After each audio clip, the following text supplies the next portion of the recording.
नमस्कार, कैसे हो यार तुम लोग। ये है एपिसोड नंबर 1 मेरे स्टिल फोटोग्राफी बेसिक ट्यूटोरियल्स का। इस एपिसोड में मैं तुम लोगों को बताने वाला हूँ लाइट के बारे में कुछ चीज़ें। लाइट कैसे कैमरा के अंदर एंटर करती है, कैमरा के पार्ट्स उसको कैसे टैकल करते हैं डिफरेंटली, और कैसे हमको फाइनल आउटपुट मिलता है। नाउ सबसे पहला जो डिस्क्लेमर है वो ये है कि मैं इस पूरी सीरीज़ के लिए एक DSLR यूज़ करने वाला हूँ। ये मेरा निकॉन का D5200 है। 2013 में ये कैमरा लॉन्च हुआ था। आज भी काफ़ी सारे जो बेसिक कैमराज हैं वो काफ़ी रिलेटेड हैं इस कैमरा के कंपैरिजन में। तो अगर तुम लोगों ने कोई नया कैमरा परचेज़ किया है, आई थिंक तुम लोगों को काफ़ी सारी चीज़ें जो है रिलेटेड लगेंगी।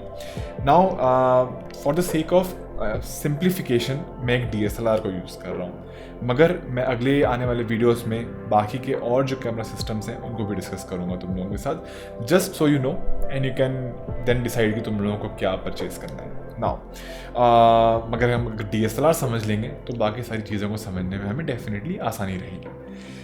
तो ये जो लेंस है, सबसे पहली बात तो ये इंटरचेंजेबल लेंस है, यानी कि इसको हम रिमूव कर सकते हैं। इसकी जगह हम कोई सा भी लेंस लगा सकते हैं जो हमारी नीड हो।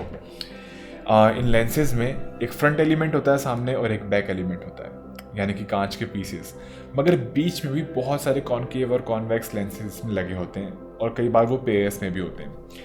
नाउ ये जो फ्रंट एलिमेंट है, यहाँ से लाइट जो है सबसे पहले एंटर कर रही है, ठीक है। एंड अगर मैं इसको थोड़ा सा फ्लिक करके दिखाऊं तो तुम देख सकते हो कि अभी मे बी ये जो है लाइट को अंदर जाने की जगह मिल रही है ना। तो ये लाइट जो है यहाँ फ्रंट एलिमेंट से एंटर करेगी, उसके बाद वो उन सारे कॉन्वेक्स कॉन्केव लेंसेज से पास होगी और ऐसे करके वो ये बैक एलिमेंट तक पहुँचेगी, और उसके बाद लेंस का जो है काम हो गया ख़त्म। उसके बाद ये DSLR कैमरा में यहाँ पर होता है एक मिरर। ये मिरर जो है ऐसे स्लांटेड एंगल पर है।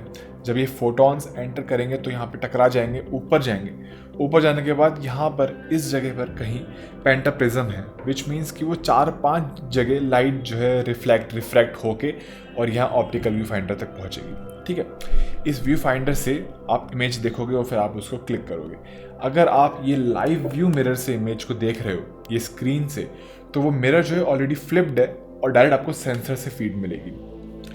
नाउ ये मिरर तो आपने फ्लिप ओपन कर दिया। जब मैं ये कैमरा ऑन करूँगा, मैं इमेज लूँगा, तो वो मिरर फ्लिप हुआ, बंद हो गया तुरंत। आपको ये जो आवाज़ है ना, ये मिरर के खुलने बंद करने की आवाज़ थी। ये मिरर जब खुलता बंद होता है तब इस कैमरा का जो शटर है वो भी खुला होगा और बंद हुआ होगा, तब वो सेंसर पे लाइट उतनी एक्सपोज होगी उतनी देर के लिए जितनी देर मैंने शटर को खोल के रखा।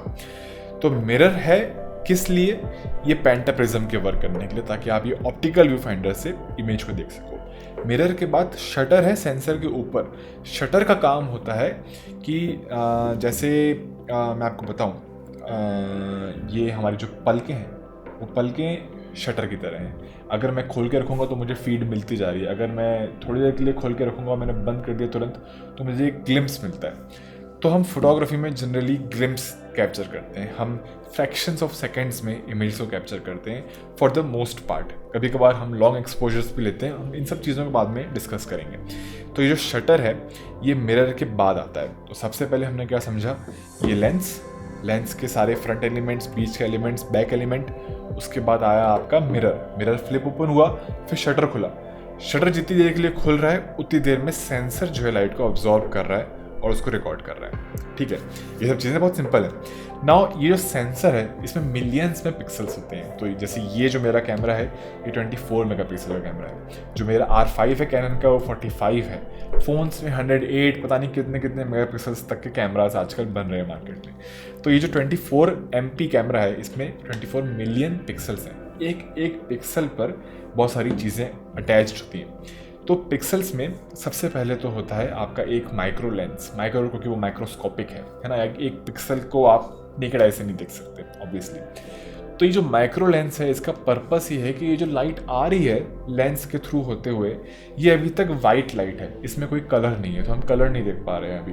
तो ये जो माइक्रो लेंस है वो उस लाइट को 3 अलग अलग कलर्स में डिवाइड करता है, विच इज़ RGB, राइट, आपका रेड, ग्रीन एंड ब्लू।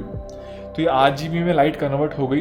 उसके बाद आपको ज़रूरी है कि आप एक पैटर्न में एक रेशियो में इस लाइट को रिकॉर्ड करो, जिसके लिए हम यूज़ करते हैं, ये माइक्रो लेंस के बाद आता है CFA यानी कि कलर फिल्टर अरे। ये जो CF है इसके कई सारे प्रकार हैं। एक बेयर सिस्टम है, बेयर फिल्टर। तो ये जो बेयर फिल्टर है इसमें 2 ग्रीन और 1 ब्लू 1 रेड ऐसे रेशियो में इमेज कलर को रिकॉर्ड करती है, ठीक है ना। मतलब ये पिक्सल कलर को रिकॉर्ड करता है अगर आप बेयर सिस्टम यूज़ कर रहे हो। तो एक एक पिक्सल जो है 2 पोर्शन ग्रीन का रिकॉर्ड करेगा, 1 पोर्शन ब्लू का और 1 पोर्शन रेड का रिकॉर्ड करेगा। तो ये हो गया आपका CFA। CFA के बाद एक फिल्टर और आता है, इसको हम बोलते हैं एंटी एलियासिंग फिल्टर यानी कि AA फिल्टर। ये जो AA फिल्टर है ये कुछ डिजिटल डिस्टर्बेंसेस को कम करता है इमेज में।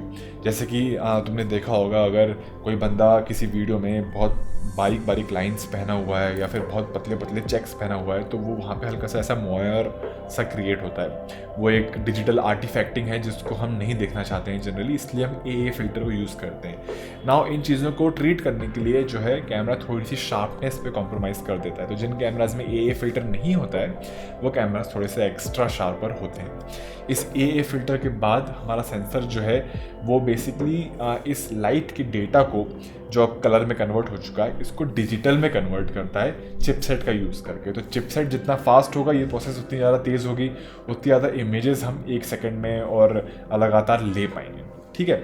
नाउ हमारे आँखों के रेटिना की तरह ये जो इमेज आ रही है ये इन्वर्टेड आ रही है। तो ये चिपसेट और सेंसर जो है उस इमेज को एक बार इन्वर्ट भी करेंगे ताकि आप जब फाइल देखोगे तो वो आपको नॉर्मल दिखे जैसी हमको आंखों से दिखती है। हमारा ब्रेन भी वो चीज़ करता है, ये चिपसेट भी वही चीज़ करता है। तो ये हो गया कि कैसे हमारी लाइट जो है वो सेंसर से होते हुए कैमरा के अंदर घुस रही है और उसके बाद चिपसेट और सेंसर ये सारे पार्ट्स उसको कैप्चर कर रहे हैं और प्रोसेस कर रहे हैं ताकि हम वो उसको SD कार्ड में स्टोर कर सकें। नाउ अगले वीडियो में मैं तुम लोगों को ये बताऊंगा कि कैमरा सिस्टम्स किस किस प्रकार के होते हैं। जैसे कि ये DSLR है, तो DSLR के अलावा क्या क्या ऑप्शन है। तो उन्होंने कुछ कैमराज ऐसे भी देखे होंगे जिनमें लेंस रिमूव नहीं होते हैं, तो वो कैमराज की क्या डील है और क्या वो लेना बेहतर है। तो इन सब चीज़ों को अपन अगले वीडियो में डिस्कस करेंगे।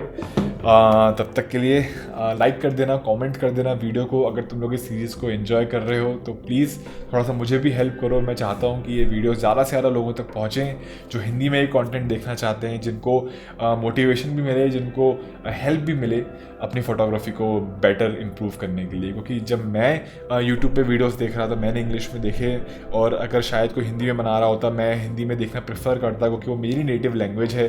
तो या अगर यहाँ तक देख लिया, और thank you so much again, and मैं नेक्स्ट वीडियो में मिलता हूँ बहुत जल्द।